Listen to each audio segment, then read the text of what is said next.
Hi students, నేను మీ హిందీ సార్ని సింగ్ సార్ని.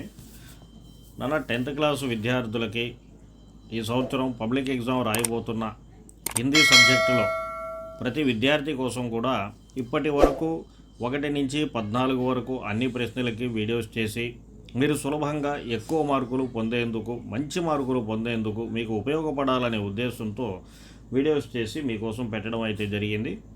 ఈరోజు 15వ ప్రశ్న. మనం 15వ ప్రశ్న పబ్లిక్ ఎగ్జామ్లో ఈ విధంగా ఈ మోడల్లో ఇవ్వడం జరుగుతుంది. ఒక పారాగ్రాఫ్ అయితే ఇవ్వడం జరుగుతుంది. ఆ పారాగ్రాఫ్ కింద ఒక 5 ప్రశ్నల్ని ఇస్తారు. ఆ 5 ప్రశ్నలకి ఏ విధమైన ఆప్షన్ అయితే ఉండదు. నిమ్నలిఖిత గద్యాంశ పడకర్ దియే గయే ప్రశ్నోं के उत्तर एक वाक्य में लिखिए అని అంటాడు. అంటే ఏంటి? ఈ పారాగ్రాఫ్ని చదివి అర్థం చేసుకొని కింద ఇచ్చిన ప్రశ్నలకి ఒక వాక్యంలో సమాధానాన్ని రాయండి అన్నాడు. మరి ఇక్కడ ఈ పారాగ్రాఫు చదివి ఆ ప్రశ్నలు చదివి ఆ ప్రశ్నలకి ఆ పారాగ్రాఫ్లో జవాబులు వెతికి ఇదంతా కూడా మనకి కొద్దిగా టైము తీసుకునే పని జరుగుతుంది. రెండోది మనం అర్థం చేసుకోవాలి, 5కి 5 మార్కులు పొందాలి, ఇదంతా కూడా ఉందన్నమాట. మరి మీ అందరి కోసం కూడా ఈ 15వ ప్రశ్నని ఈజీగా మనం ఎలా 5కి 5 మార్కులు పొందవచ్చు అనేది ఒకసారి తెలుసుకుందాం. మన పారాగ్రాఫ్ ఇచ్చినప్పుడు ఆ పారాగ్రాఫ్ను ఒకసారి అయితే చదవండి. అది అర్థం అయినా కూడా కాకపోయినా కూడా ఒక్కసారి పారాగ్రాఫ్ని చదవండి. ఆ తర్వాత ఒక్కొక్క ప్రశ్నని మనం చదువుతాం. అయితే పారాగ్రాఫ్ అయినా కానీ పోయం అయినా కానీ నేను చెప్పే ఒక మాట ఏంటంటే, ప్రతి పాఠానికి కూడా మనం పాఠం పేరు, ఆ పాఠాన్ని రాసిన రైటర్ నేము, ఆ పాఠం ఏ పద్ధతిలో ఉంది అనేది ఈ 3 విషయాలు మాత్రం తప్పనిసరిగా మనం తెలుసుకోవాలి, గుర్తుపెట్టుకోవాలి. ఎందుకంటే దానికి సంబంధించి ఒక ప్రశ్న అయితే తప్పనిసరిగా ఉండే అవకాశం ఉంది. కాబట్టి దాన్ని తప్పనిసరిగా మనం తెలుసుకోవాలి. ఈరోజు ఇక్కడ ఒక పారాగ్రాఫ్ మనం చూడడం జరుగుతుంది. ఈ పారాగ్రాఫ్ చూడండి. వాస్తవిక लोकगीत देश के गांवों और देहातों में है. इनका संबंध देहात की जनता से है. बड़ी जान होती है इनमें. चैता, कजरी, बारहमासा, सावन आदि मिर्ज़ापुर, बनारस और उत्तर प्रदेश के पूर्वी और बिहार के पश्चिमी जिलों में गाए जाते हैं. बाउल और भतियाली बंगाल के लोकगीत हैं. పంజాబ్ మే మాహియా ఆది ఇసీ ప్రకార్ కే హై. ఇది ఇచ్చిన పారాగ్రాఫ్ అన్నమాట. ఇప్పుడు కింద ప్రశ్నల దగ్గరికి వెళ్దాం. 5 ప్రశ్నలు ఇచ్చున్నారు. 5 ప్రశ్నల్లోన 14వ ప్రశ్న దగ్గర నేను పోయం విషయంలో ఏ విధమైన పద్ధతిని అయితే మీకు నేను చెప్పానో అదే పద్ధతిలో ఈ పారాగ్రాఫ్ల దగ్గర కూడా మనం యూజ్ చేయడం జరుగుతుంది. 1వ ప్రశ్న చూడండి. లోకగీతం కా సంబంధ్ కిన్సే హోతా హై అన్నాడు. లోకగీత్ అనే వర్డ్ని తీసుకొని మనం వెతకడం స్టార్ట్ చేసాం అన్నమాట. మొదటి లైన్ దగ్గర నుంచి స్టార్ట్ చేసాం. వాస్తవిక లోకగీత్. ఇక్కడనే మనకి లోకగీత్ అనే వర్డ్ ఇక్కడ మనకి కనబడడం జరుగుతుంది. ఆ తర్వాత మళ్ళీ కనబడిందా లేదా అనే తర్వాత విషయం, మొదట ఇక్కడ కనబడిందా లేదా. సరే, లోకగీత్ అనేది కనబడింది కాబట్టి ఆ మొదటి లైన్లోనే ఈ మొదటి ప్రశ్న యొక్క జవాబు ఉంటుంది. కాబట్టి ఆ మొదటి లైన్ మొత్తాన్ని దానికి జవాబుగా రాసేద్దాం. అలాగే ఇంకొక వర్డ్ని చూద్దాం. సంబంధ్ అని ఉంది.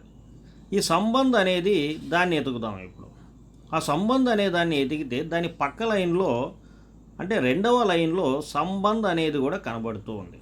అంటే 1, 2 ఈ 2 లైన్లని మనం కనుక రాసేస్తే ఏది అనేది కరెక్ట్ ఆన్సర్ని మనం వెతికి, ఇదంతా ఎందుకు, లోకగీతు సంబంధ్ ఈ 2 వర్డ్స్ పక్కపక్క లైన్లలో మనకు కనబడ్డాయి కాబట్టి వాస్తవిక లోకగీత్ దేశ్ కే గావోं और देहातों में है. इनका संबंध देहात की जनता से है. ఈ 2 లైన్లని 1వ ప్రశ్నకి జవాబుగా మనం రాసేస్తే మనకు 1 మార్క్ వచ్చేస్తుంది. 2వ ప్రశ్న చూడండి నాన్న. బారహమాస లోకగీత్ కిసు ప్రాంతమే గాయే జాతే హై అన్నాడు. బారహమాస. ఈ బారహమాస అనే వర్డ్ని మనం వెతకాలి. ఇప్పుడు ఈ బారహమాస అనే వర్డ్ని ఎతికితే ఇక్కడ కనిపిస్తుంది చైతా, కజరీ, బారహమాస అని కనబడింది.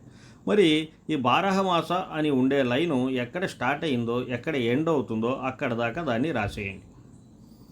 అలాగే బంగాల్ ప్రాంతకే లోకగీత్ అన్నాడు. మరి ఈ బంగాల్ అనేది ఎక్కడ ఉంది, దాన్ని ఎతకదాం. ఇప్పుడు ఈ బంగాల్ అనేది ఎక్కడైతే ఉంటుందో, ఇక్కడ లాస్ట్లో ఉంది చూడండి, బావుల్ ఔర్ బతియాలి బంగాల్కే అని. ఆ బంగాల్ అనే వర్డ్ ఎక్కడి నుంచి స్టార్ట్ అయిందో ఆ ఫుల్ స్టాప్ ఎక్కడ ఎండ్ అవుతుందో అంతవరకు ఆ లైన్ మొత్తాన్ని రాసేయండి. అలాగే పంజాబ్ ప్రాంతకే లోకగీత్ అన్నాడు. పంజాబ్ అనేది లాస్ట్ లైన్. ఈ లాస్ట్ లైన్లో పంజాబ్ అని ఉంది. ఈ పంజాబ్ అనేది ఆ ఫుల్ స్టాప్ దాకా మొత్తం ఆ లైన్ మొత్తాన్ని స్టార్టింగ్ టు ఎండింగ్ ఆ లైన్ మొత్తాన్ని రాసేస్తే ఆ ఫుల్ స్టాప్ మొత్తం కూడా దానికి ఆన్సర్ అయిపోతుంది అన్నమాట. చివరి ప్రశ్న చూడండి నాన్న, యహ్ గద్యాంశ్ కిసు పాఠ్ సే దియా గయా హై అన్నాడు. చూసారా, ఇక్కడ కూడా మనకి అలాంటి ప్రశ్నే తగిలిందనమాట, ఏ పాఠం నుంచి ఇచ్చారు అని. కాబట్టి నేను మళ్ళీ చెప్తున్నాను, ప్రతి పాఠం పేరుని, ఆ పాఠం రాసిన రైటర్ పేరుని, ఆ పాఠం ఏ పద్ధతిలో ఉందో ఆ పద్ధతిని అంటే దాన్ని తెలుసుకోవడం చాలా తప్పనిసరి. లేకపోతే మనం ఒక మార్కు పోగొట్టుకుంటాం. పాఠం రచయిత పేరు, ఈ పాఠం పేరు, పేరు తెలుసుకోకపోతే ఒక్క మార్కు పోగొట్టుకునే అవకాశం మనకైతే ఉందన్నమాట. కాబట్టి అది తెలుసుకోండి.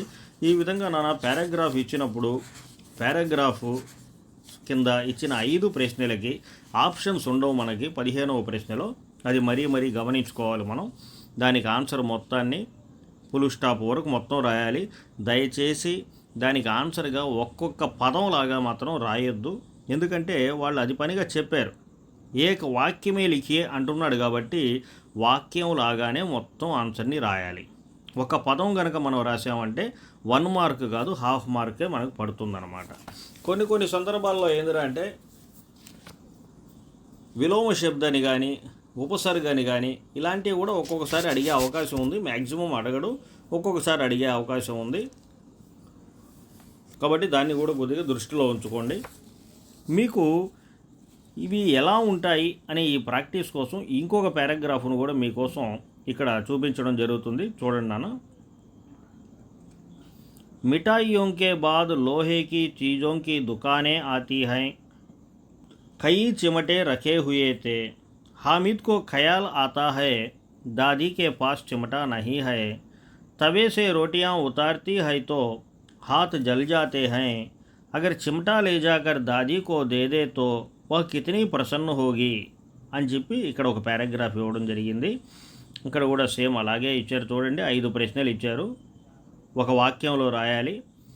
పారాగ్రాఫ్ని సేమ్ ఇంతకుముందు నేను చెప్పినట్టుగానే ఒకసారి చదువుకుందాం. ఒక్కొక్క ప్రశ్న దగ్గరికి వద్దాం. ఆ ప్రశ్నకు సంబంధించిన పదాలు ఆ పారాగ్రాఫ్లో ఎక్కడ కనిపిస్తాయో, ఆ పదం ఎక్కడ స్టార్ట్ అవుతుందో, ఆ ఫుల్ స్టాపు ఎక్కడ ఎండ్ అవుతుందో అంతవరకు మొత్తం రాసేస్తే సరిపోతుందన్నమాట. ఈ విధంగా ఏ పారాగ్రాఫ్ ఇచ్చినా కానీ ఆ 5 ప్రశ్నలకి జవాబుల్ని మనం ఆ పారాగ్రాఫ్లో ఇప్పుడు నేను చెప్పిన పద్ధతిలో గమనించి రాయవచ్చు అన్నమాట. అలాగే ఇంకొక పారాగ్రాఫ్ చూడండి అన్న. ఇంకొక పారాగ్రాఫ్లో కూడా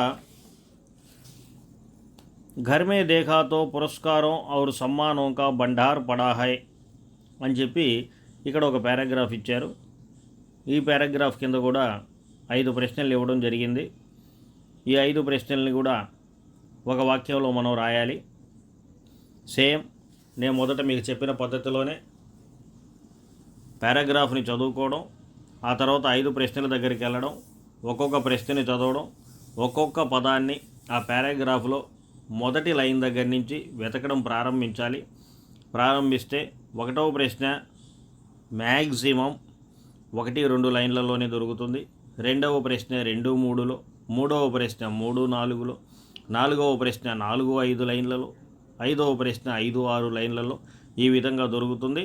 ఇంకా చెప్పుకోవాల్సిన ఇంకొక మాట ఏంటంటే, పోయంకి సంబంధించిందైనా పారాగ్రాఫ్కి సంబంధించిందైనా తప్పనిసరిగా ఒక ప్రశ్న పాఠానికి సంబంధించి ఈ పాఠం పేరేంటి, ఈ పాఠాన్ని రాసిన రైటర్ ఎవరు అని అడిగే అవకాశం కూడా ఉంది. కాబట్టి దాన్ని కూడా చదివి రెడీగా ఉండండి. ఒక వాక్యంలో రాయాలి, అది మాత్రం గుర్తుపెట్టుకోండి. ఇది నాన్న. మళ్ళీ 16వ ప్రశ్నతో మళ్ళీ ఇంకొక మంచి వీడియోతో మళ్ళీ నేను మీ ముందుంటాను. మన ఛానల్ పేరు PDNS హిందీ. సబ్స్క్రైబ్ చేయండి, లైక్ చేయండి, షేర్ చేయండి. నేను మీ హిందీ సార్ని, సింగ్ సార్ని.